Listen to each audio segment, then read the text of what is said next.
What's up, everybody? Welcome to HXP TV. We got a great episode this week.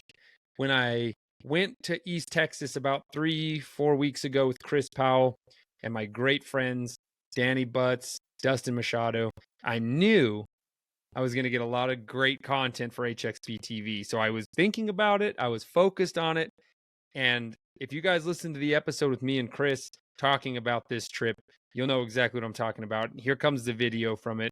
It was insane. Dog hunting is so varied. It's so diverse. But hog hunting is like so intense. It's so high action. It's so Americana. Like, I don't know how else to put it. And I've hunted pigs in a lot of weird ways, both with dogs and with rifles and stuff. And to me, the classic daytime experience with curs and bulldogs is the best, without question. And that's all we did here in East Texas. Danny Butts is a beast. His dogs are on point. And huge shout out to the East Texas crew. Henry Heller was the landowner, and he let us hunt there. Huge shout out to all those guys. They are the bomb. It was so funny when I met Dustin. He was like, "Oh yeah, Danny's got some really good pig dogs," and I was like, "Oh sweet." So I looked behind. I was like, "What can we hunt?" He's like, "Hell yeah, man." And I was like, "Man, I don't really want to hunt at night." He's like, "No. We'll get him in the daytime, no problem." It always made me laugh because a lot of hunters are like, "Well, the pigs come out at night," and Danny was like, "They don't disappear. Like they live in there somewhere." Yeah, the dogs are supposed to go in there and find them.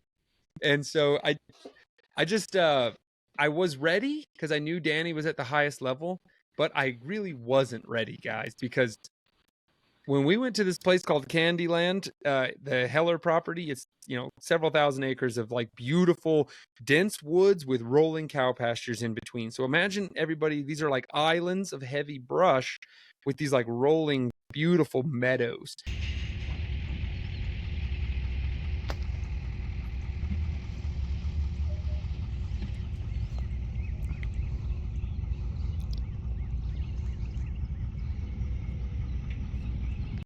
And we went out there with Chris, and this is my second time doing this. This was Chris's first time at this area. And we had probably 6 hogs caught in the first 30 minutes. It was heck yeah, epic. Chris's awesome. Terrier was just running around massacring piglets. Like he was born for that very moment. He was just leaving a trail of piglets as he was running. He looked like a piglet. Matter of fact, we broke up a group of hogs, and they're just running everywhere. And I saw some piglets running, and Tough, his Yog Terrier, was chasing those small pigs. And I thought there was 5 piglets, and instead there was 4 small shoats and this Yag chasing after him. It was crazy. So to say the action was high and intense is an understatement. And guys, there's going to be several ETX Aporkalypse episodes of HXP TV because I can't fit them all in one episode. We like to keep the episodes short and action packed. So I picked some of my favorite bays I'd like to show you guys and tell the story of the hunt. And then, Chad is no stranger to pig hunting. So it'll be nice to hear his input on it. And so I do want to say right off the bat, guys, everybody likes to watch the bulldog hit. YouTube is extremely strict on what I can show with the bulldogs. So there will be one bulldog hit in this video. But if you guys want to see all the really awesome, like hardcore hunting footage, check out Houndsman XP's Patreon page. That's where it's already all there. It has been for several weeks already. And we're talking Rubble, the bulldog, head on, drilling hogs, front row seats. Danny Butts is a wizard of sneaking up on the bay and getting crazy badass footage of Rubble just running in there and smashing them. So it's very fun. So I guess in typical HXP TV fashion, you guys, I'm just going to give a quick synopsis of what's going on and let's go for it. So we started the morning. We were hunting it up. We were just driving to a little water hole. We knew pig tracks were everywhere. Chris lets out his hound Diablo, and it takes him about 4 seconds to pick up a hog trail and just bolts into the woods. And within about 3 to 5 minutes, he was bayed. So we turn around and drive out. And as we're driving out, you guys, it is insane. I almost didn't believe my eyes. Hogs were running everywhere. Check it out. Pigs are literally running all over the damn place. Get back. Get back.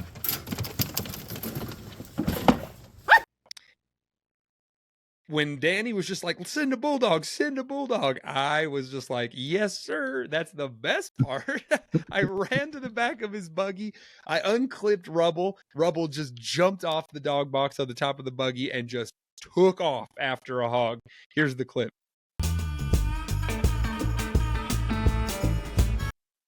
And so he ran in that brush and just caught that hog straight away, right in the bush line. And those curs bolted off, and they each one bayed a set. So we had 3 bays going on.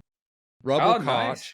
Yeah. So his set just bolted into the woods, and one dog bayed a hog, and then a set bayed a hog, and then another dog bayed a hog, or 2 of them bayed a hog. And I could only be at one place with the film, you guys. So you need to work on that. Yeah, I know. So I missed some of it, but don't worry, guys. I got like 20 bays worth of footage. So, awesome. Anyway, so it's in mayhem. Everything's running everywhere. It was so crazy. Typical Chris Powell. I was very pumped, Chad. I'm sure you can imagine. I asked Chris, I'm like, we had just put the sword down on like 5 of them, and we've been hunting like 25 minutes, maybe 30 minutes. And I was like, Chris, what do you think of this action, man? He's like, it's pretty slow. Smile, Chris Powell. What do you think of this ETX Aporkalypse number 2, son? It's kind of slow. Yeah. It was so crazy, man. I'm going to ask you briefly, Chad, what's the most pigs you've caught in a short amount of time? Well, I mean, it's how you want to split that hair there, because I've caught, oh gosh, I turned loose of a ton of terriers, and I caught a bunch of little piglets before, but for me, the best was that one time with the 2 terriers when I caught, 3 250 class hogs in like 30, 45 minutes. I don't think I've ever done like 10 150-pound hogs in like an hour or anything like that. That'd be amazing. These guys look like they've probably done that, So this, but for me, it was the best. Was three trophies in under an hour. Was my best. That picture is awesome. Actually, we should try to put it up here. But these guys had a competition hunt, and it was just whack 'em, stack 'em, as many as you can get. There was other categories, but dude, they caught 86 in 24 hours. Yeah, see, I've never done that, man, and I'm sure some of those were amazing. Like when the guys do it right, they'll save certain areas, and like lots of big pigs move in, and they really know what the heck they're doing. Like for those tournaments, and it's not cheating. That's managing your fields the right way. I do the same stuff we do it with rabbits and game birds, and they're like, well, let's leave that one alone. I got some buddies coming. We'll, it'll all be tuned up nice. They do it too. So yeah, that's incredible. That's really cool. They okay, I'm going to ask you this too. Define a small hog, define a medium hog, define a big hog, define a monster hog. To me, like 60 pounds and below is small, and then I'll say like a pig, there's like a gray area there generally between 60 and 100, but like once they're at 100 pounds to like 150, that's a pig, and what's funny is like them 150-pound pigs with some, 1-inch teeth hanging out. Those are the ones that have ruined my day more than anything else. More than the monsters. That's what I've heard. Yep. Yeah. But like so that 100 to 150 pound is like a pig for me, and then again that gray area. But then once they go to like 200 to like 150 to like 200, just over 200, I'm like, hey, we got a big pig, And then for me, 250 and above is a monster. And then they got the ginormous ones that have like a bunch of domestic in it, and those are cool too, you know. But like at that point, they kind of can't get out of their own way, you know. When it's like 450 pounds or something like that, it's like a small hippopotamus, you know. So those bar hogs to me, get huge. Yeah. But anything 250 and above to me is that's something that they're all trophy picks to me at that point. The first time I went, we caught a 400-pound bar, which was insane. Danny was like, "You will never catch a pig like this ever again." He's like, "You're totally luck," and I was just like, "Okay," and he's right. So I want to roll right into it. Let's keep it going because we want to keep them. I want to keep these episodes right here, you guys. I got a lot. This is going to be part one of many, I'm sure. But check out this bay. So we've been hunting a while. This bay was probably bay number 8. And what was cool is that this is the first time I'd seen a hog bayed in the water. And I know they do that. I've seen YouTube videos of it, but to see it with my own eyes was kind of cool. We had sent a whole group into the woods. The pack bayed a hog separately. We killed that hog. And when we told the dogs get ahead, which is the command for these cur dogs are awesome. You guys are badass. When they catch a hog, they freaking roll out. The bulldog hits. And those curs will like kind of pile on for a few seconds. Danny will show up, get ahead. That's the command he uses. They just let go of that pig and they just take off and they go find another one. And so, which is awesome. That was so cool to see. And so what happened was we got that hog, stabbed that hog. And when he said get ahead, they just took off and joined the bay that the other pack had. So when we got there, there was dogs just packing that hog's face pretty much. So I'm going to show that clip right now.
What I like is that those dogs are keeping back, not trying to catch.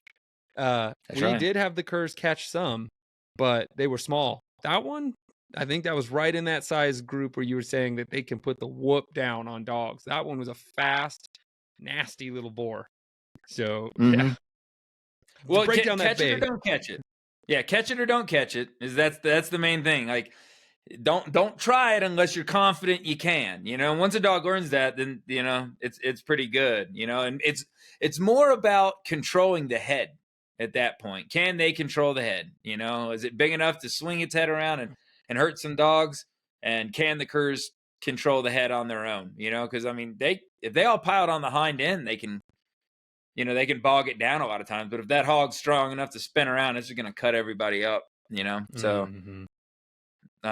But yeah, like you said though, man, the fact that they didn't, there's a fine line between making one stop and making it run, you know?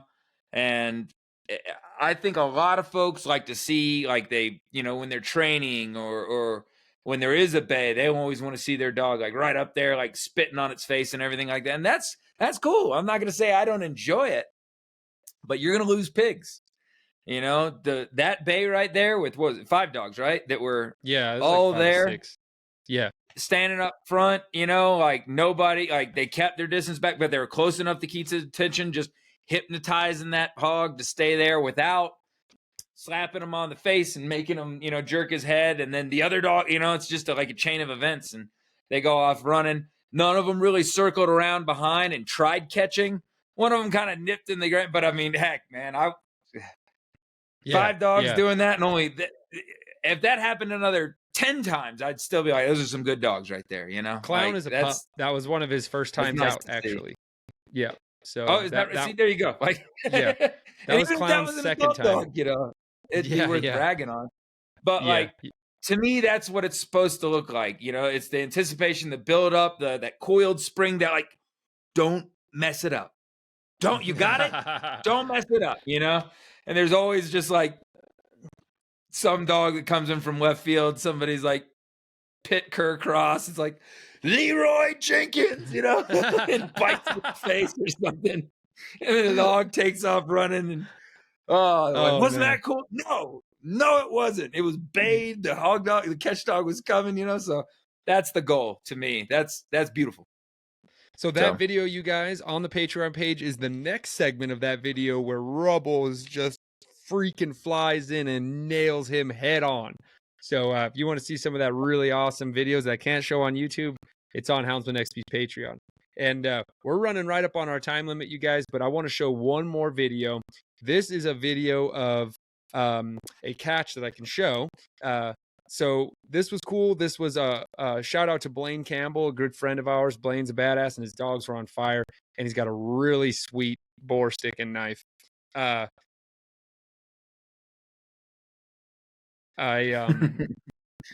got a little smitten by that blade there for a minute, everyone. He led in his bulldog, and we had a crazy running kind of bay catch situation going on. And he's like, let's just lead in Blondie or whatever his pit bull's name was, and just let her in there. And I was like, okay. So I'm filming right behind him. He comes in. I thought he was gonna, I like to set up the catch dog, get him ready, and be like, everyone ready? Yeah. Okay, go get him. Nope. He just walked in and was like, there you go. And I was like, oh, all right. And she just ran in there and boom. You can instantly hear that tempo change from when the hog is just kind of running from the dogs, and then all of a sudden, he's caught. And you're like, yep, he's caught. So it was really Generally cool. Gets quiet for a second. Yeah, yep. It was just and then so here's the clip, you guys. Enjoy it.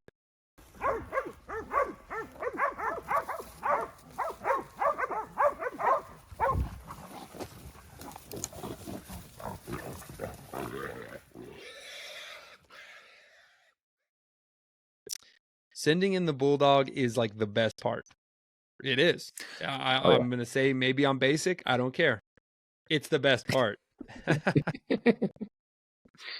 Yeah. It's a lot of fun. I always try and, let somebody release it for their first time, because it's always a blast. And generally, if they're going to get hooked on hog dogs, that does the trick right there. Oh, straight up. Matter of fact, there is one clip of me releasing Rubble. I'm going to show it here right now.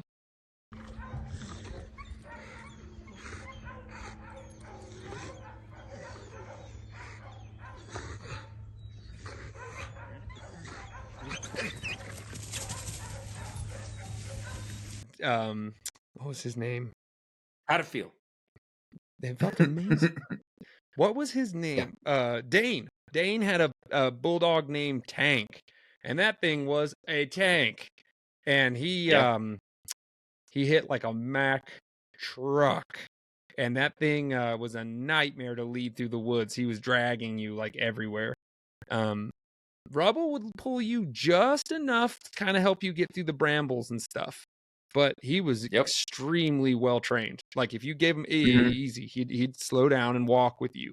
But he got excited and he would just pull just enough that kind of, I don't know, it's really nice actually. It kind of helps pull you through the bushes a little bit. So there's nothing worse than a dog that heels off to the side. A lot of people are like, I want to teach one to heel. I was like, it's horrible. Like you can't get through freaking anything, all the vines and everything. I want mine to, just like you're saying, pull just a little bit. And he keeps you a tight leash, and he'll pick a trail and you can kind of pull him back and know this way. And then he'll go off down another trail. I like him to pull a little bit, I'm going to go through YouTube's algorithm and see if we can do some of the put more of the bulldog stuff. But I'm going to say this, Chad, quickly. Huh. Best catch dog you've ever had? What breed? What's his name? Best catch dog I ever had was just a red pit that was crossed to one of those Turner and Hooch French bulldogs. Like What? we'd pick up a lot of our catch dogs at the pound. It was whatever's clever. Oh, you mean and we had a good Dogue de relationship Bordeaux, there. right? A Dogue de Bordeaux? Yeah. Like yeah, a French Mastiff? Yeah, dog. Yeah, okay. Yeah, however. Yeah. But that big red, So a red pit, just happened, everyone's like, red knows this or that. It's just a different paint job. So it happened to be a red pit bull bred to the French Mastiff, the Dogue de Bordeaux stuff. So he just got big and beefy. Huge. We'll put I'll send you here you go. Here's the pic.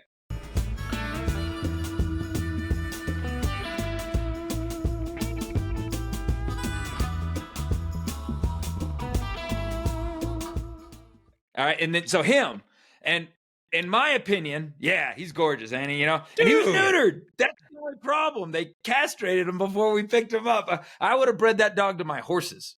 Like if everything, like absolutely everything. But anyway, my opinion, they all catch good. To me, a good bulldog runs in and catches without getting thrown up in the air too much, and holds till you get there. And that's kind of like just lining up a watermelon in front of 5 people and everybody shoots it with a 12 gauge. They're all going to blow up. It's kind of hard to say who does it the best. To me, a catch dog is the best catch dog based off of what it's doing when it's not catching. Is it trying to kill your other dogs? Does it have good heat tolerance? Does it have good aerobic endurance? Can it hear the bay and go to it from a long way off? Does it handle well enough? Can you get it to let go once it's caught? Now, I don't want to be able to let go and it immediately spits it out. That'll get you in some trouble. Mine was I'd tap him in a certain spot, Actually, it was like knocking him over the head with a break stick, but like, but he knew that. That meant let go. I didn't club him or anything, but I just tap him on the head. And that was he'd start easing off. So to me, those are all the good things. That red dog, like that red bulldog there that we showed, he would produce his own. He had a pretty good nose. Now it's not like he was a cur dog or anything, but if it was a hog-rich environment, you'd put him open, and he was open on a hot track. Like, really? If they flushed before he got there, he would yipe. He sounded like a terrier, actually, like a little yag or something. So that's why I liked him. And the coolest part, my favorite part about him, is this is how I do. He'd catch, I'd leg the pig, flop it down, kneel on it, and I'd stick the break stick in his mouth and break it off. This is just, it had to be this way. I'd break him off, he'd let go and grab it again. That was just part of it. Expect it. Don't try and fight it. And then I'd knock him on the head with a break stick, and he would back up and bark. I didn't have to tie him to a tree. He would just back up and bark. And I would sit there, and I'd be able to tie the hog while he was like right in its face. Like, yeah. And if there's been, it only happened a few times, but like one would get the best of me, and I'd be like, get it again, like it's getting away from me. And he'd grab it again, But if I could, knock him on the head and I'd start tying this one. There's been times when I was tying it and then I'd hear a bay close enough and I could like, he would just go. He'd be barking, but if I, got to the point where I could like, hey, go get it, and he'd take off after that and I'd finish up and then take off running there, So that's what made him the best. Most can catch them, but like what extra stuff do they do? That said, if you spend a lot of time on them, you can get your heart broken sometimes, So we armored him up really good, and he lived a long life. He retired, and went with some little boy's house dog. So damn, yeah, that was catch dogs. That's the best part of it. So hey guys, thank you for joining us here, and we ended on catch dogs. Go check out the Houndsman XP Patreon page. That's where all of the sweet slams are, and we'll see you for ETX Aporkalypse 2 Part 2 of HXP TV. Yeah. Thank you guys for joining us here. Like and subscribe. That's how we can keep making more of these. Appreciate it, everybody. Bye.